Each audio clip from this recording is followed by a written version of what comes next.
third thing I'm doing is I'm working on my health, my nutrition, what I eat. And if you have followed me for long, you know that I believe in moderation and freedom. I've always tried to have a fairly healthy diet. My husband and I both eat, a lot of plant-based foods, lean proteins.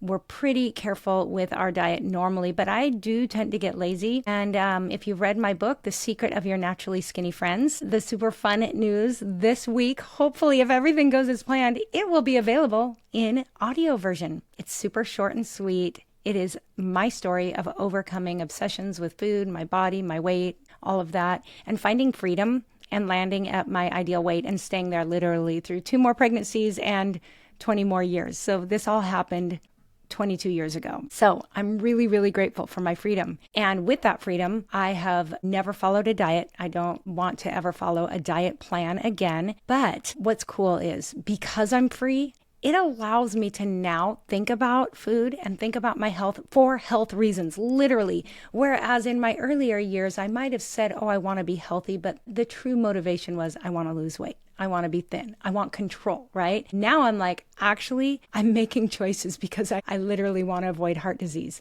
I really want to live a long and healthy life. So it has nothing to do with calories. It has nothing to do with my weight. It's really about health choices for the right reason. So I'm so grateful for the freedom that I have and how that allows me now to focus on health for all of the right reasons. So some of the things I'm doing, I'm really watching my sugar intake. I know that during menopause, blood sugar levels typically go up. That's very common. I want to be careful. My father has diabetes. He actually has type 1 diabetes that he was diagnosed with when he was 60 years old.